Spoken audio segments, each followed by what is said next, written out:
the new version of the Google search quality guidelines, because they changed, I think because of the last election and then the fake news and all this kind of stuff.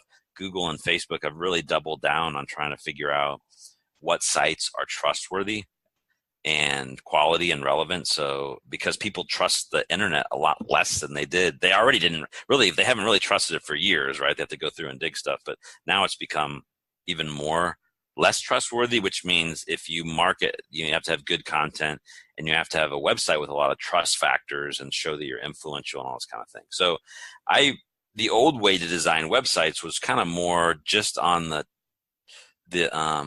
maybe some clever messaging and trying to push and promote your products and services and just providing copy and explaining what it is that you do.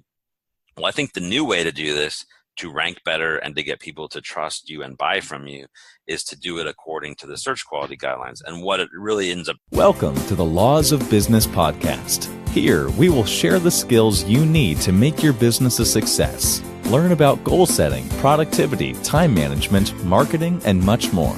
Hear inspiring stories with today's best business leaders and join a hub of thousands of passionate entrepreneurs across the world. And now, here's your host, Jamil Jama. Hello again, everybody, and welcome to another episode of the Law of Business podcast. I'm Jamil Jama, and I interview entrepreneurs. And today we have a special guest, Phil Singleton. Before I ask Phil all the questions, I'll introduce Phil and let everybody know who he is and what he's been doing all these years.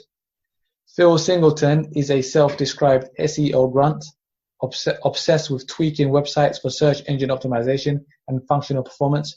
He's a Duct Tape Marketing certified consultant and holds a BS in finance from Fairfield University, as well as an MBA from Thunderbird, the Graduate School of International Management in Phoenix, Arizona.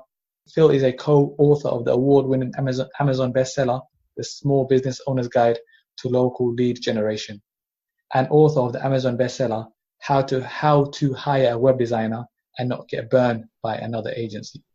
In addition to providing inbound marketing consulting services to companies across the United States, Phil provides custom SEO-friendly websites under the brand Kansas City Web Design at kcwebdesigner.com and online marketing and search engine optimization services under the brand Kansas City SEO at kcseopro.com. Phil is an active blogger, and his content has been featured at Duct Tape Marketing, Freshbooks, semrush.com, ahrefs.com, advancedwebranking.com, webdesignerdepot.com, and many local Kansas City and Midwest regional print publications and media sites.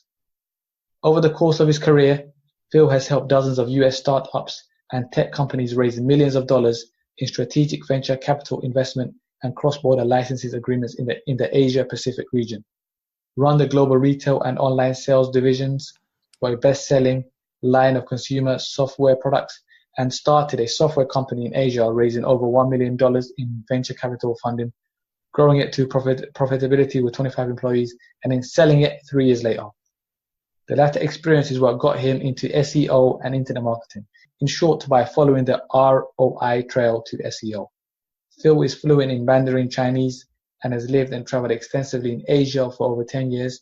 He was based in Taipei, Taiwan, with stints in Beijing, Shanghai, and Hong Kong.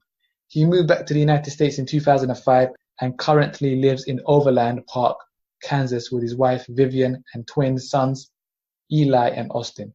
In 2016, Phil released a new WordPress plugin titled WPSEO Structured Data Schema. While this free plugin has only been available to the public for a few short months, it's been downloaded over 40,000 times. Thousands of internet marketers and web-savvy business owners are using this new plugin as part of their search engine optimization toolset. It's a real pleasure to welcome Phil Singleton to the show. Phil, thank you so much for being here. How's it going? Good. How are you doing? Thanks for having me, Jamil.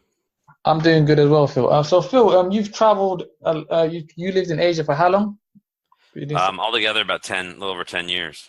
Oh, 10 years. Okay. And you was in, you wasn't in Japan. You was in China and Taipei and what was the other one? Yeah, mostly Taiwan and China, but traveled kind of all around for business. over that period. Okay, so you never visited Japan then? Yes. Just a little bit short stints for business. I haven't really. That's kind of on my wife's actually from Taiwan. That's one of our lists on places to go to actually spend some recreational time. But yeah, other than a couple layover trips, Cool. haven't spent as much time as I would like to there yet. Cool, because a lot of the listeners to my podcast are from Japan as well. Oh, cool. So that's what that's what I was asking.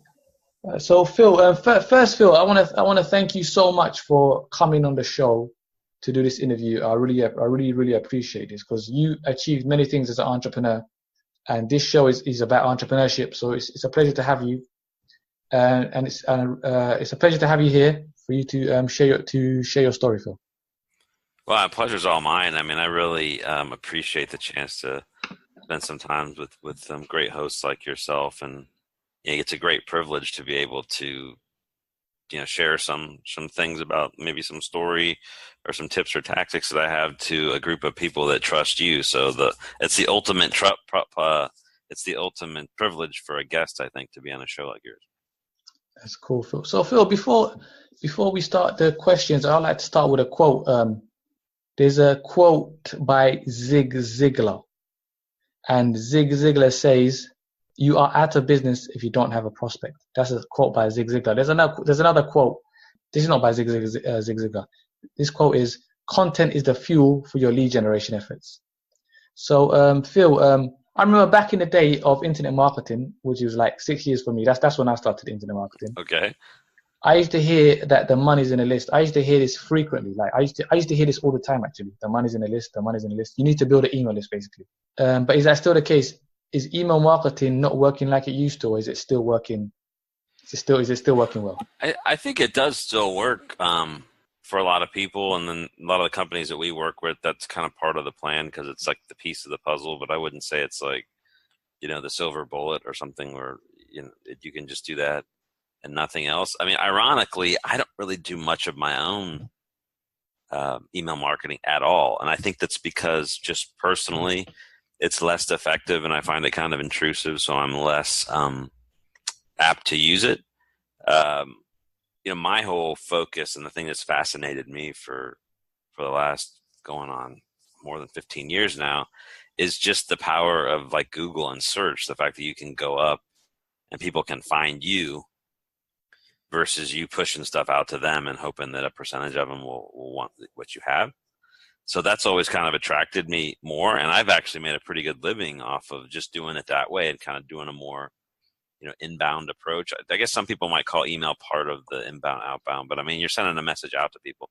But surely the people that sign up for your list and you get them and they signed up and they opted in and you build it up substantially and it's a good quality demographic, and you keep adding to it and you can send them offers. Excuse me, still works for a lot of people. I do think there's still a whole lot of power in that. It's just that our email inboxes are getting pretty noisy, with all the stuff that we sign up for, in addition to other types of alerts and text messages and social media alerts, things like that. So I think it's there, but I mean, I'm a perfect case of somebody who has done little, if any, email marketing over the course of, a decade and a half, and has still made a really good living off of digital marketing. So you mentioned text message marketing. Is that more powerful than email marketing these days? It's one of those things that I think also is a little bit intrusive, but I know that works. So again, it's not, it's just not an area that I've spent a lot of time or I've directed a lot of my clients into. My whole strategy has really been, and it's evolved over the years, is to try and get people to focus on their website first. Definitely. And build that up as the ultimate asset. So we're getting into list building, which I think people think, okay, I got a targeted list of people that's opted in, and the bigger that gets, the more of an asset that is for me. And that's true, I think. But it's the same mentality for your website. If you think of your website as your marketing hub, versus thinking of it as a digital brochure or maybe something that you just have to have as a cost of doing business, then it's never really going to grow like an email list will, right? Yeah. But if you think about your website like an email list, well, the more content that you add onto it, the more traffic that comes to it, the more it ranks for. It's almost kind of like a list. You know what I mean? Because you're drawing people to the site and then giving them your message, but they're coming into it versus you sending stuff out to them. So that's what my approach has been, is really trying to think, okay, your website is your asset, nurture and add content on it and try and draw people onto it so people come to it versus you pushing stuff out. So I have kind of avoided a lot of the outbound digital stuff like text message marketing or email marketing. But again, I know a lot of people, still swear by and still use it. And I've actually started to, it's funny because I've actually started to accumulate a pretty good side list of my own. Some of them I've got 2 that I've never sent one email out on them yet, which is probably leaving money on the table. But I think, again, that's kind of a personal preference. And the other things that I've done have worked really well. Because I think Google's got like a stranglehold on the purchase process, right? It seems like any of us buy something of any particular size anymore. We Google it, somebody refers you to a new doctor, like my parents might have. Well, I don't go to the doctor. I Google them first. If I'm going to buy something, a big ticket thing, I'm going to go check out the reviews and Google them first. So it's that, just being really good at that process. That's what I do actually. Right? I Google first. Yeah. Yeah, I have bought stuff from my email list. Email list, but most of the products I bought has been me searching for it on Google. Yeah, and it's almost unavoidable. I mean, it's like, I was talking to a doctor the other day about how referral marketing has changed, for a lot of folks, because a lot of doctors here, obviously in the U.S., are, you have a primary doctor, your general doctor you go to, and if you had a specialty problem, well, they would refer you to another specialty type of a doctor. Like, give you a case, like I have a pediatrician for my sons, and one of them had some allergies, and the doctor said, well, we refer all of our patients to this allergist. Well, in the old days, I would have gone to that allergist person no matter what, because my pediatrician did it. But last year when this recommendation went to me, I actually Googled them first, and I saw their reviews were terrible. And I was like, I'm not going to go to this one just because my doctor recommended it. I'm going to go to my own allergist for my kid and pick the one that's got the better reviews, the better facility. And I think everybody does that for everything now. It's like, you don't just do word of mouth is great. Even email marketing stuff is great. But a lot of times when you push something out, people are going to do a little bit of research on it before they make that final decision. And I think that's why this SEO and Google stuff is really important, because it's so hard to get people to make a direct purchase these days without that that it always kind of filters back through Google for that final decision, so people can find the evidence on their own. And that's what I've been focusing on, for the last several years. And that's kind of where a lot of my effort's been. So I think all these other things are important though, building lists. And I think for a lot of folks, especially when we try and get in with maybe a new, client, sometimes they've got lists too. And if they've got, that's the quickest way to get a win for them sometimes, is to try and, focus on list building or their current email list and put an offer together. And then you can kind of walk in and try and make an immediate impact off of that stuff. So I do think it's a very important piece. It just happens to be one that I think it's important. I think I'm pretty good proof that you can be very successful online with having a limited or even no email marketing campaign. Definitely, Phil. But Phil, I still believe that money is still in the list as well, but not guaranteed, because I have bought stuff. I have bought products from my email subscribers. But before anybody can build a list, the first thing they need to build is a website, right? Like a website that an SEO friendly website. And there's a quote: the cost of hiring someone bad is so much greater than missing out on someone good. So we have to be careful what web designer, what web developer we hire, right? And also, if you pay a web designer peanuts, you're gonna get monkeys, right? Right. So you have to don't be afraid to spend money building your website. And you're the author of the Amazon bestseller, How to Hire a Web Designer and Not Get Burned by Another Agency. And congratulations for that, Phil. Thank you. So what do people need to look for when hiring a web developer? I think the first thing people have to do is understand that and look at their website as an investment and an asset, versus the way I think most people think of a website, which is almost more of a sunk cost of doing business, or a kind of a static like digital brochure. And that's kind of the way they started out, first of all, because there wasn't a whole lot of, inbound marketing and things 2 decades or 3 decades ago. But also just the way that websites are marketed online and on TV, they're a lot of times the mass market people like the GoDaddies and the Squarespace and the Wix and the Weebly's and all those ones out there, they're basically brainwashing business owners in that you shouldn't have to pay much for a website. All you really need to do is have this beautiful thing up there, and that's really all you need. But to me, that's almost like having a great looking billboard or a sign and putting it in the middle of the desert, right? What's the point if it's cheap and looks good if it doesn't make you money? So that's where I think most people, that's the first mistake. And I think before even anybody looks to hire a web designer, is understand what they think the goal is. Some people might think, I don't need to be found on Google, or I'm not going to do any inbound marketing, or it's not important for people to find me online because they have some business reasons in that way. In that case, it would make sense to like price shop and find the cheapest possible website that looks the best. Because if you're not worried about, people contacting you or making the phone, ring from finding online, then you don't really, maybe some people are like that. Some people, in fact, we just got a call today from like a larger tax company, and they need a website that they want to put behind login that's really only for their employees. So they could care less about Google. All they need is a nice one that functions, and they don't have to think about internet marketing at all. Well, that case is like, you could go out and just make sure you find somebody who's technical. So the first thing to do is understand what your goals are on the website, and then you need to plan your website basically. You just you have to know what you want it to do.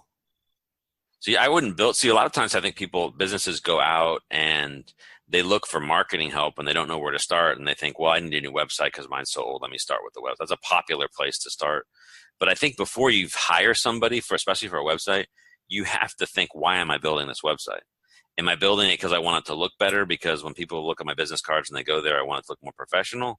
Or do you need it because you're trying to grow your business and therefore you want people to find you through Google or maybe social media and come to your website so that you can build an email list and work on maybe Facebook retargeting and Pixel and all that kind of stuff with AdWords and make it become a marketing platform? Because if you need it to be a live marketing platform versus just being maybe like a digital brochure, those are two really big different goals, right? Yeah. And if you need it to help you grow your business and to do marketing, well, you have to have a marketing plan and think about the things that you need to have on the website to make it a successful marketing investment, I think, versus just maybe, like I say, kind of a static type of thing. So if you need it to grow your business and you want to be found on Google, and you want to try and work this in so you can use it as a marketing hub, and then you kind of probably need to be thinking about the type of company that you hire to help you do it, so that they understand what your goals are and they can actually build a site that gives you a chance to have goals. So, because one of the things I think people, and the reason we wrote the book, is a lot of people go out there and they'll spend X amount of dollars on building a website, and they'll go about it, they'll price shop a little bit, they'll look based on maybe a portfolio, they'll ask the web design company or the web development company, do you do any SEO? They just say yes, like somebody's ordering a side of French fries with a hamburger, but don't prove it or anything. And then what ends up happening is the company and the owner, so the web designer and the owner get together, and then they just kind of present a website the way they want to do it, like they're designing a brochure or something like that. And the site launches, and all of a sudden the SEO rankings fall, or it never really improves on Google or helps. It doesn't really help them generate any new leads or new business. And they're just like, okay. Then they start to go look for SEO and internet marketers to help them because they figured, I made this investment, nothing's happening. What do I got? And they try and do SEO on it later, or do internet marketing. Well, that's not the time to do, the time to build the best website is to know what your goals are and work on the strategy ahead of time, and then kind of bake that in to the web design. So a really clear example of this, and the way we do it that most web designers don't do it, is we like to sit down with a client, figure out what their business is all about, what parts of it they want to grow, who their ideal client is, like who they're trying to market to. Then we do a little bit of, a little bit of interviewing, and importantly, we do some keyword research once we figure out and get our head around the business. And once we can determine the way people are searching for their products and services online, then we can start to reverse engineer a website based on their prospective client search behavior. This is really powerful, right? Because you're building it, you're reverse engineering the website versus trying to build it something you built pretty and trying to do something, more practical after the fact. If you can know this stuff and you got a plan, you know your goals, you know who you're trying to market to, and you do some of that keyword research, it can actually help you determine what content, what words you need on the homepage, what other inner pages you might need, what your content marketing or your blog strategy might be, because you know what words you kind of have to try and, write around or include in it. And this stuff's like very powerful to put in there because it makes the difference between spending $5,000 or $10,000 on a website and getting nothing, and spending $5,000 or $10,000 on a website and making it back very quickly and helping it grow your business. They have to know what they want their website to do.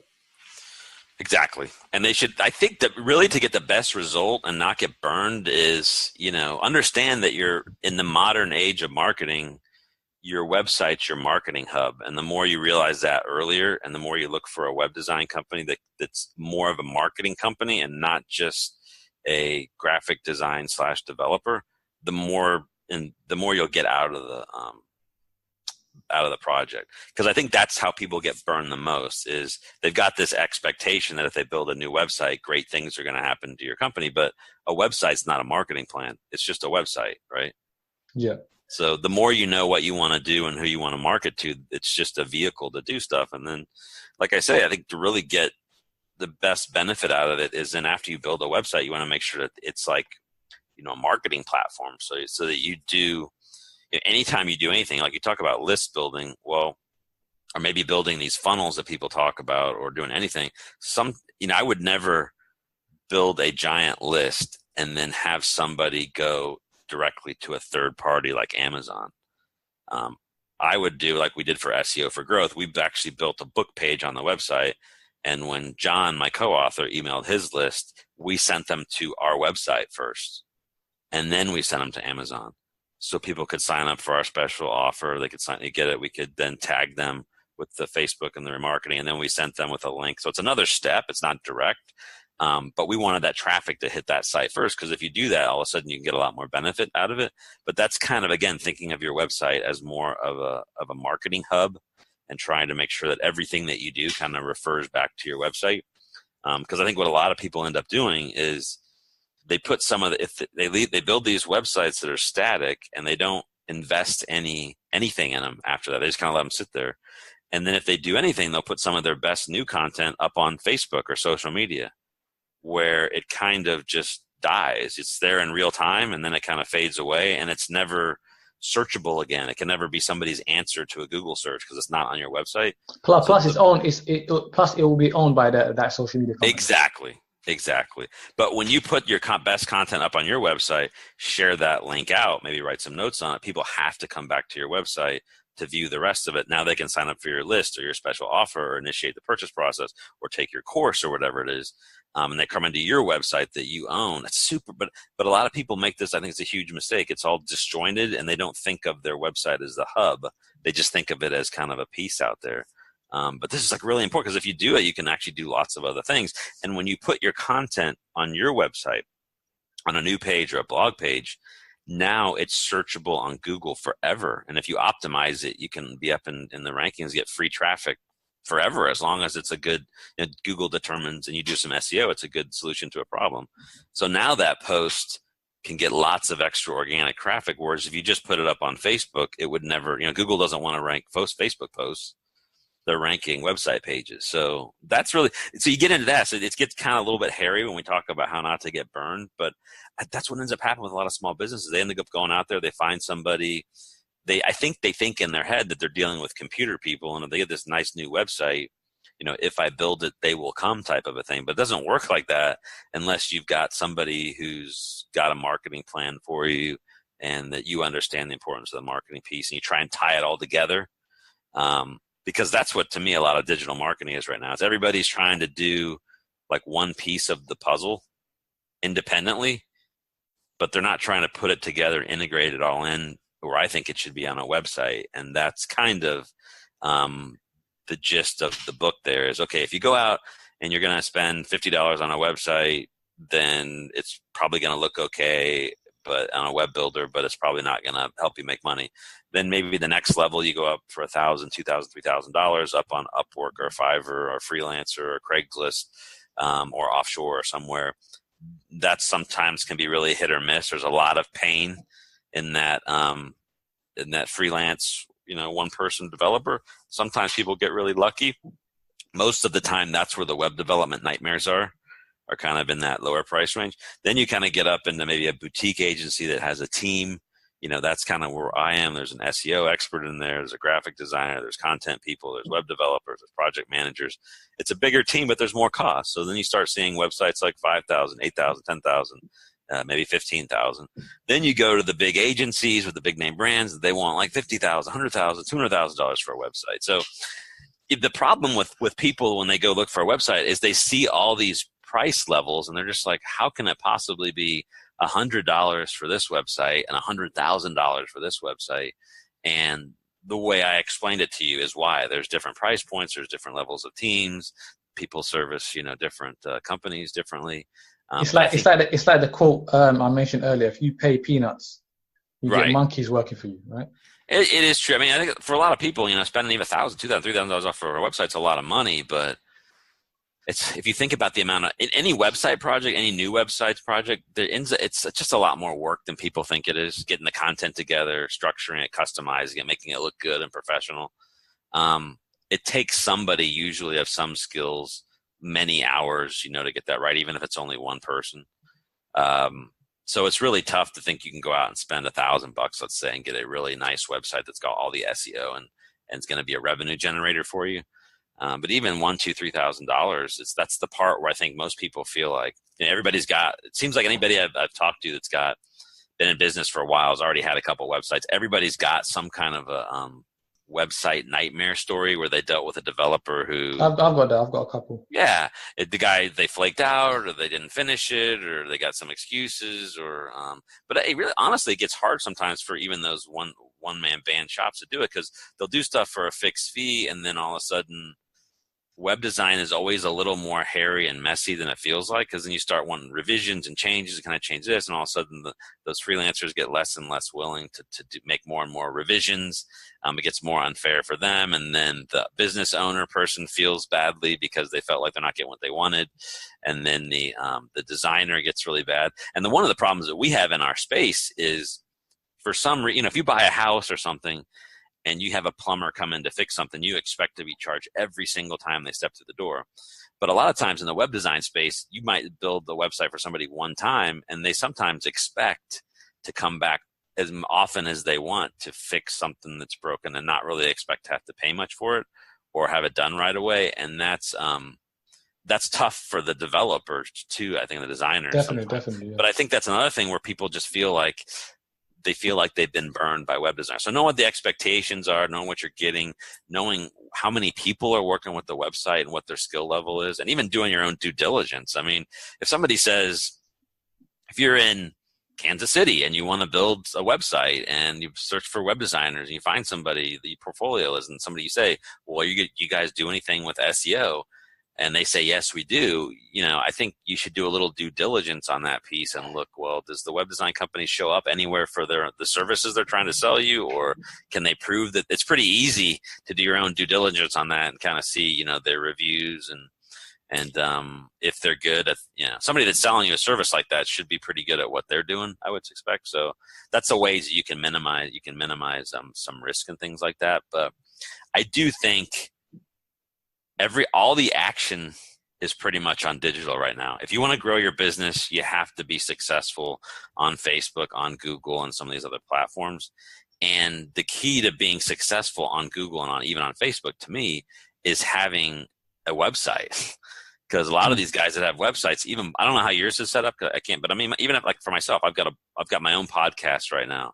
Well, I don't send everything to Libsyn or to Blog Talk Radio, I host the website on Libsyn, but then my podcast and my show notes and everything on my website. When I launch it, I want everybody to come back to my website to see that kind of stuff, right?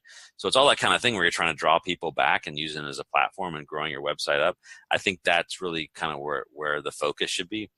Because like when I have a podcast right now, I put on my website, I share it out to Facebook. People come back to Facebook and come onto my website, and then I get more traffic.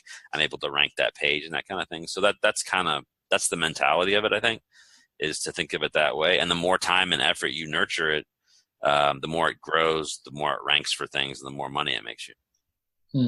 I've noticed the more simplistic the website looks, the more successful they are. Look at Google, for example.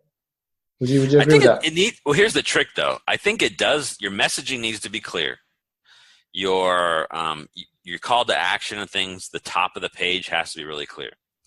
On the other hand, there was a study a couple years ago that pages with 2,500 words of text or more rank higher for competitive words than anything else. So you have to have it clear for conversions and for your clients once they land on the water. But the more text and information you have sometimes on your website gives you, so you're trying to serve two masters, you know what I mean? Google's kind of an anomaly because they're a utility everybody goes to.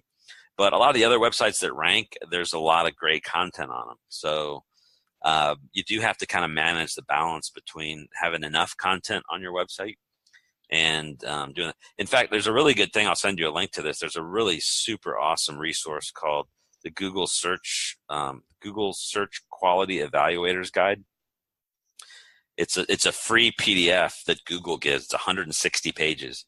So Google hires about 10 to 15,000 independent contractors all year round to manually check the quality of the organic search results.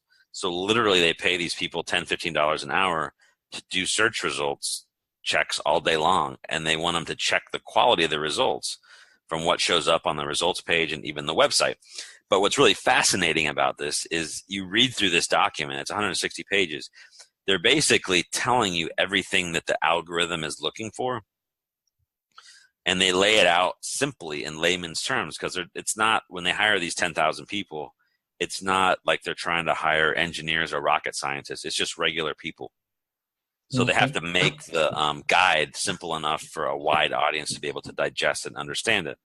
Well, it's really cool if you break down the guide because it talks about all these things that Google wants to see on your website to prove that you're good quality and to basically have those manual people give a grade to their algorithm, basically. And it asks you to look for very specific things like, can you tell who owns the website? Is there an address and a phone number? Are there pictures? Are there testimonials? And they actually say things like, is there enough main content on the pages? So they don't ask it to be clear. They want to, you know what I mean? They ask these things, but they want all this kind of proof. In fact, they use this acronym called EAT. You know what, Phil? You know what, Phil? Can you check out my website and give me feedback if you don't mind? Right now. Can we do that right now? Yeah, let's pull up. I had it open earlier, but you're going to have to give it to me again. And then the listeners will, what's the domain again? thelawofbusiness.com. That's right. Just all the way across. The Law of Biz.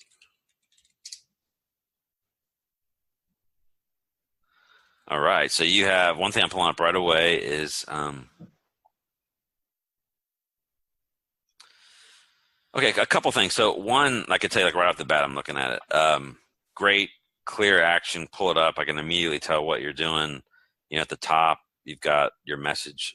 So from a user perspective, I think there's some things that are great on here. But when I go up into the browser bar, you know, the very top in the browser. Yeah. Your title tag says home, the law of business. Well, that's a really important message for Google because Google actually looks at that title tag to communicate to them what the page is about. So in your case, in order to improve this from a search engine ranking perspective, you know, we'd want to try and figure out, well, you have this great content you're pushing out there. What type of customers or clients are you trying to get to come in here so that they'll consume this content and maybe at the end become a client or a customer for one of the things you're selling? So become an author, right? Affiliate marketing, I see copywriting that sells.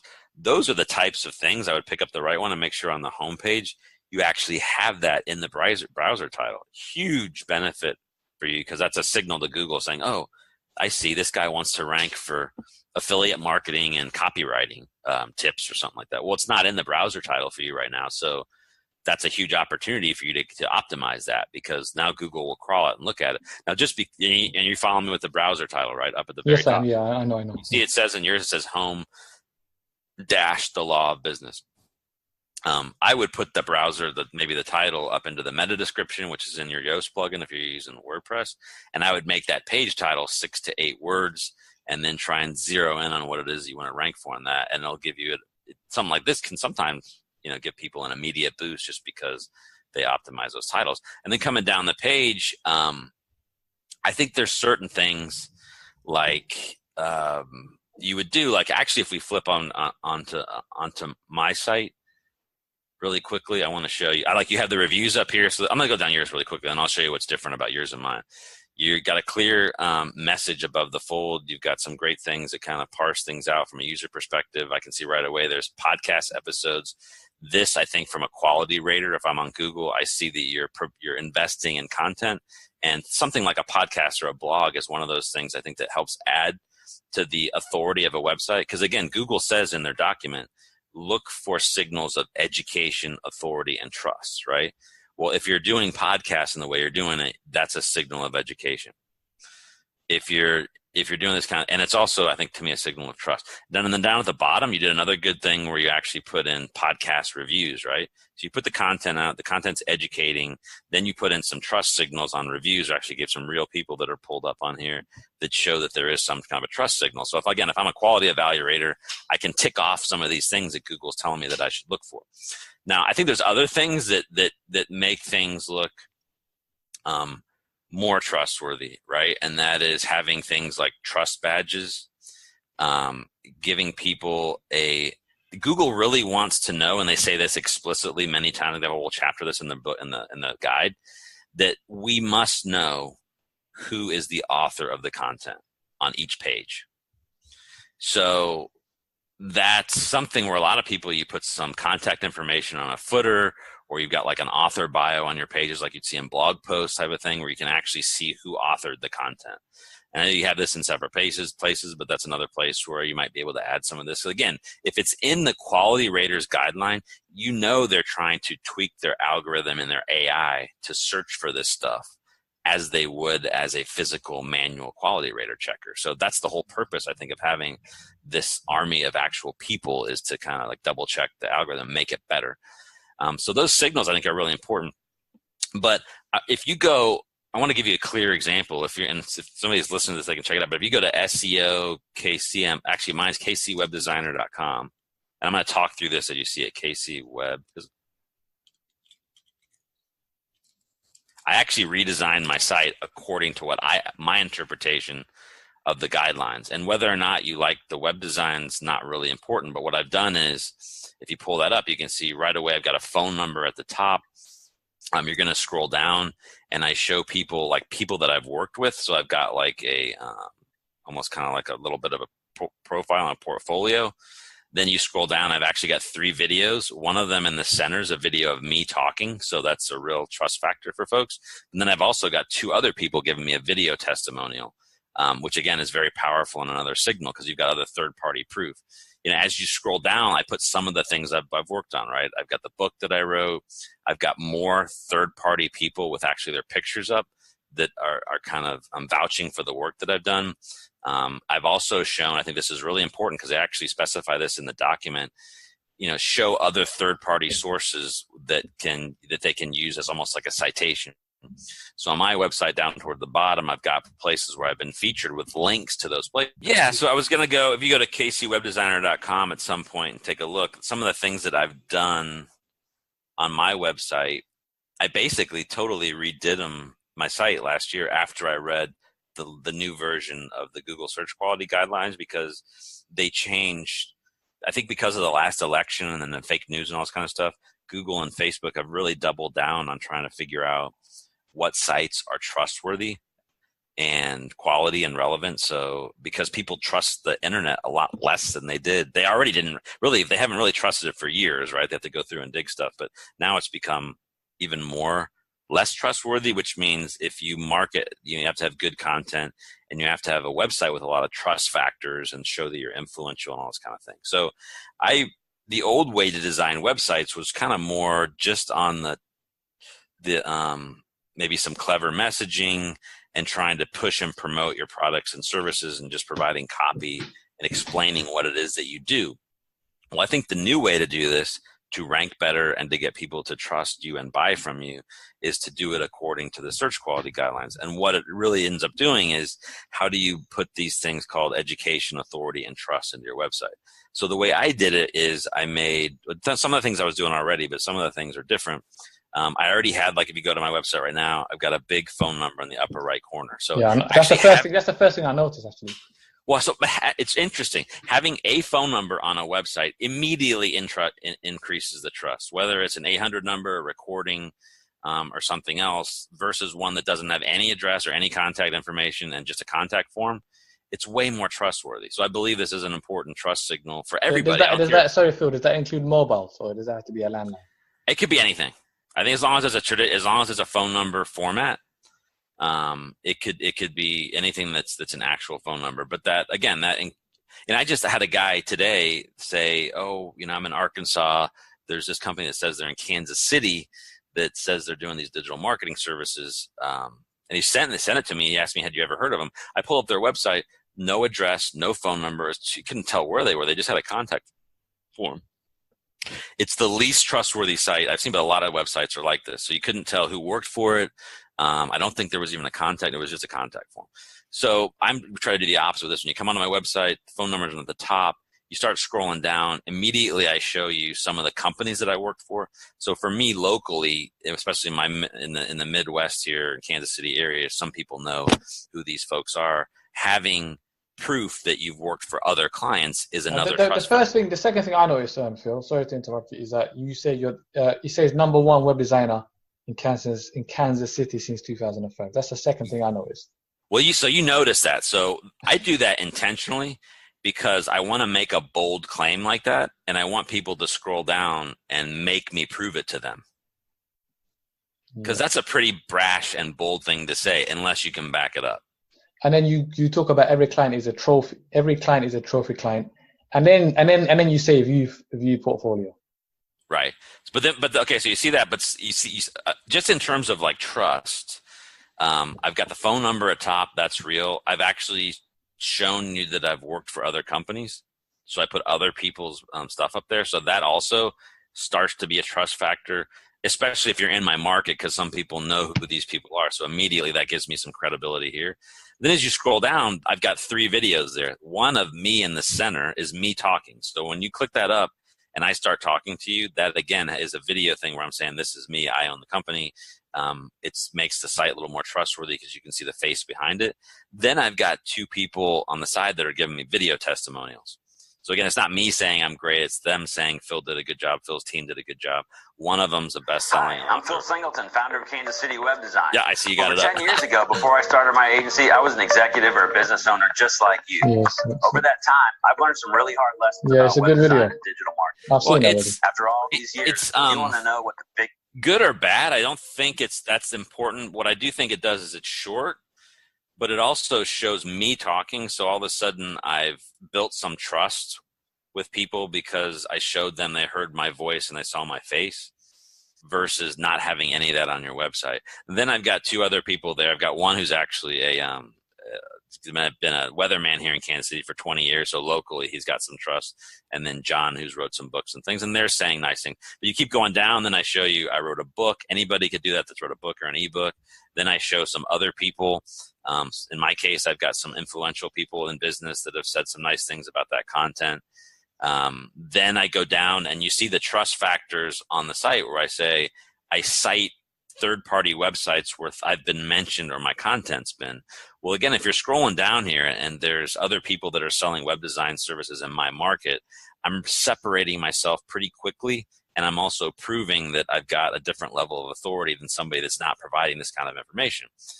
Then you keep scrolling down. Now I do start to talk about products and services. Then again, I show my face. I say my name. I've got my blog posts, which right now are mostly a series of podcasts.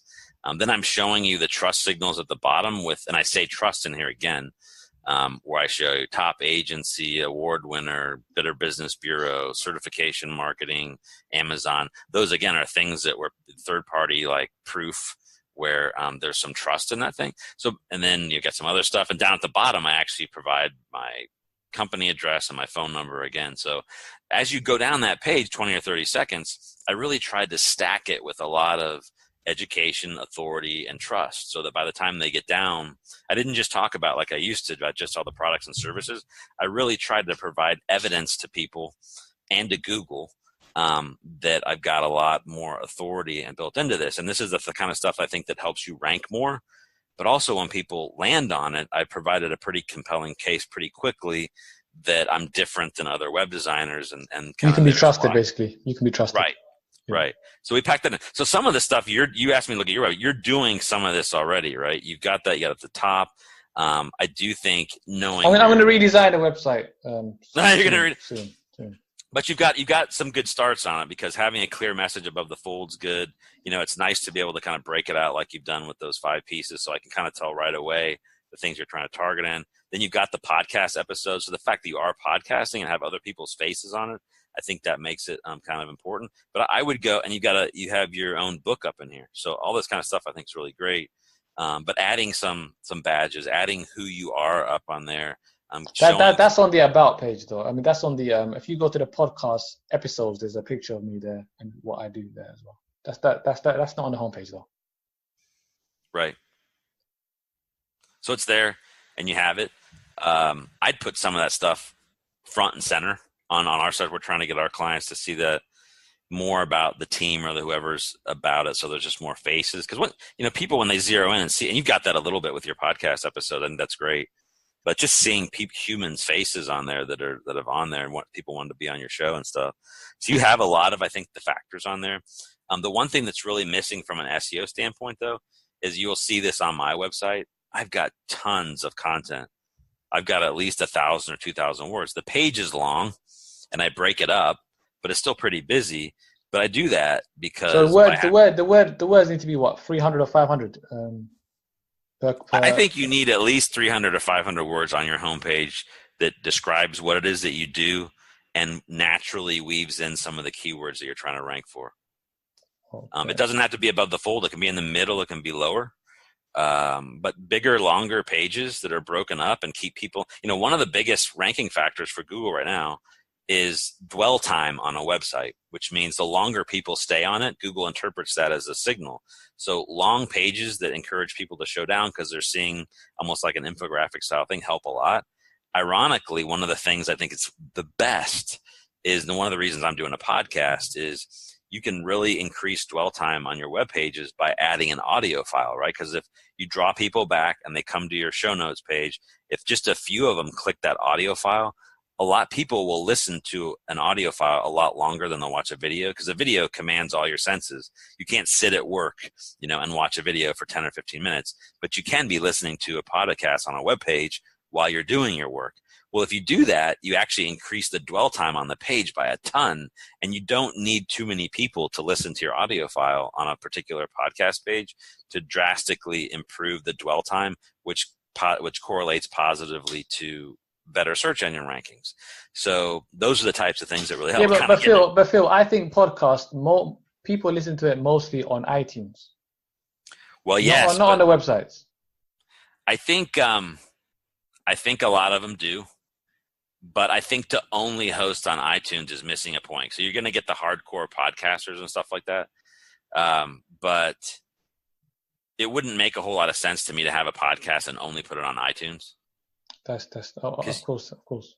You need to have your website. You need to have all sorts of other stuff up there. And I would, a lot of people. I think the purpose of a website is to build a list, basically. Build a list and more authority. Build a list, get more authority, and build your. To me, iTunes subscriber base is also a list. Also to make money as well. Oh, totally. I mean, we all want to give best content out so people eventually come back. But even in the podcast episodes themselves, like I'm talking through this kind of stuff. You've got subscribers. You're doing the same thing. Like we're talking about your website. Well, people are going to go back to that. You got show notes on the page. So they're going to want to go back to that if they hear something. In my case, I referred to my own website. Well, if they want to see what I'm talking about, they go back to that. So there's a lot of things you can do inside your podcast that actually draw traffic back to your website if you kind of plant the seeds in there. Which is, I think, the main reason why a lot of podcasters, every one of them most of them that's out there will do a show notes page. We'll summarize it. Maybe they'll put the transcription on there. They'll put the author backlinks and things like that for the resources. And that's kind of the companion page for the episode. And I think that's how you can get some of that subscriber or list traffic already built back onto it. And then you share that out. Now, I've done something that I think people don't notice a lot, which is I've been taking my podcast, and actually I've done this for some of the shows that I've been on. I ask the host, are you going to transcribe the notes? Well, if they don't, I say, can I do it at my own expense? And then I'll go do that, and I'll take the transcription. I'll turn that into a blog post, put it on my website, and then I'll give links back to the host. If they're not, it doesn't work if the host's already going to do transcription, then they do it, and you don't want to double post or duplicate the content. But I've done this a few times where, like, if you type in SEO benefits of podcasting, I have a blog post on my Kansas City web designer site where I was a guest on somebody else's website, and it ranks #1 around the world for podcasting SEO benefits. And it's somebody else's I just repurposed it because they weren't going to do the transcription notes. So there's all sorts of ways you can use. And again, that was a podcast episode where the value of it was probably for the subscribers and the list building. But I took it, repurposed the content, and I'm making it work on my website. And I'm actually giving the host some more benefit because, again, we site credited it and said the original episodes, listed here type of a thing. But so you can do is if you've got like an SEO Google mindset and you think, how many other wins can I get out of this? And you try and make sure that your website's a part of it. There's lots of other value you can squeeze out of, like a podcast or something than just that list building piece. So Phil, that document you was talking about with the Google document? Yes. Where can people download it? Where can people find that? Google. If you do a quick Google for Google Search Evaluator Guidelines, Google Search Quality Evaluator Guidelines, either one of those. The first thing that'll show up is like a long PDF. It's just a direct link to the PDF in the search results, and you can download it for free. And they actually update a couple times a year, but the link never really changes. So that's cool. Thanks for that. There's a quote by Henry Ford. Henry Ford says, those who stop marketing to save money, are like those who stop a clock to save time. I love it. That's a quote by Henry Ford. And Phil, you build custom SEO ready lead generating websites. So if anybody wants a custom built SEO ready and lead generating website, then Phil Singleton is the person to go to with his company kcwebdesigners.com. Yeah, check that. That's my local site. The book site, we did a pretty good job on SEOforgrowth.com. It's kind of one of those other deals where we've got some national services and things like that. And then I do have one other service that we started called podcastbookers.com. I think that's who outreached to you, but I've had a really good run this last year on getting guested on other people's podcasts. You're an awesome host. You can talk for a very long time, man. Awesome. I don't actually normally do that. I was like, we'll talk for a half hour or something, but you got me going. So I'm passionate. For this stuff, I'm really passionate about what I do, and I want to share. Yeah, I can tell you're very passionate about what you do. But it's just so funny because I think so many people don't put much effort at all into their site, and if they just made it part of their daily routine, they would and you just made a couple tweaks here and there, just because most people aren't doing it, you just can get a tremendous boost out of it. And we see it happen all the time, but it's just so funny to me how some people treat their websites, especially more traditional business owners, they kind of just treat it as a headache or kind of the stepchild of marketing or their business. And they just they should treat it like a shop owner treats his shop, or a restaurant owner treats his restaurant. They clean their restaurant. Analogy. I think you should treat it like it's a key employee. You wouldn't, when you do a key employee and you go hire a web, when you should do that, you should do your reference checks. You should go look out before you hire somebody. You should nurture it and train and put some time and effort into it. And the more that you do, the more you're going to get out of it. But Definitely. Your website can be like your number one lead generator, but it doesn't do, it's like another analogy I like to use is like the race car race. You can build a great, pretty website, but if you leave it on the track, it's not going to go anywhere.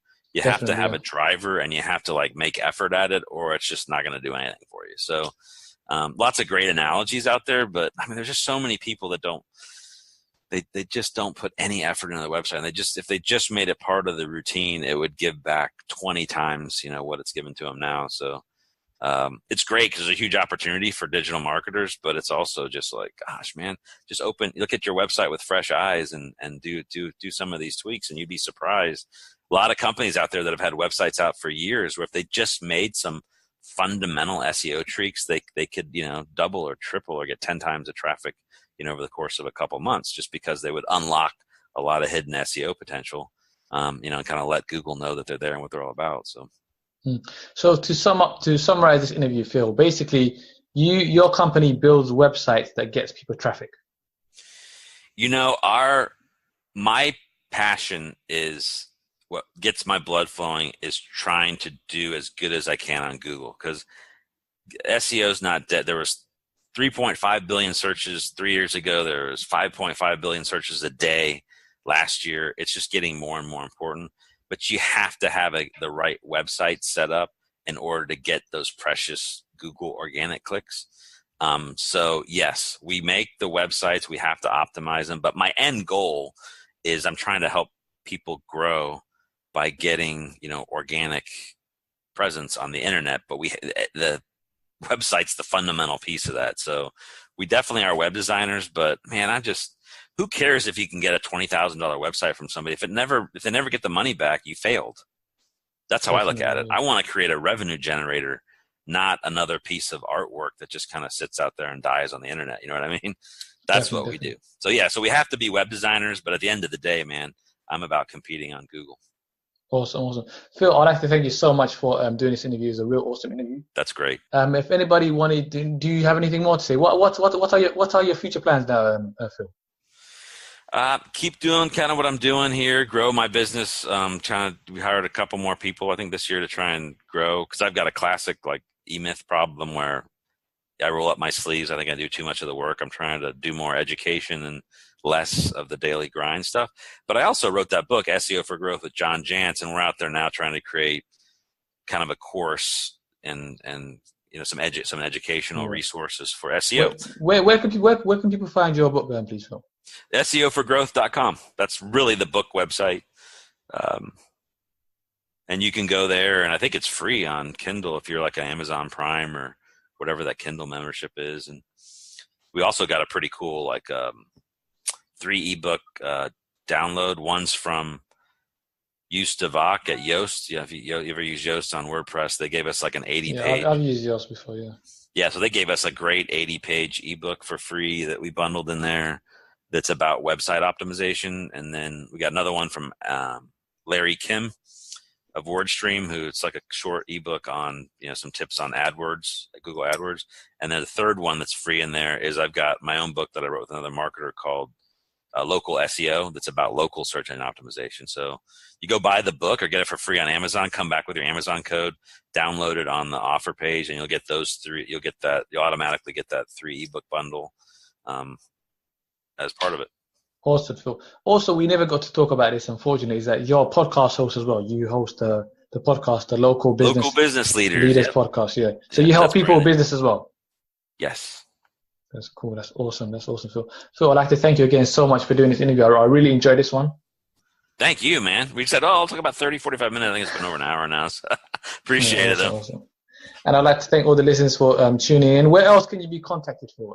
Do you have a... Yeah, we can send it to you, but I do the most interaction on LinkedIn. And you mentioned KCWebDesigner.com, KCSEOPro.com. That's the web design SEO. And you're on Facebook as well. Facebook. I do a little bit of Facebook, but it's pretty funny. I'm in digital marketing. I don't personally use it at all. I just use my company page. but I'm personally pretty active on LinkedIn. So if you want to interact there, that's where I do more stuff. That's awesome. And I would like to thank all the listeners for tuning in. If you know anybody that this interview will benefit, please share it with them. Please also let me know what you think in the comment section and subscribe. And I'm your host, Jamil Jama. This is the Law of Business podcast, and that was Phil Singleton's interview. Thank you all very much for listening. Thanks for listening to the Laws of Business podcast. Find out more about us on thelawsofbusiness.com. Thank you for being a part of our journey.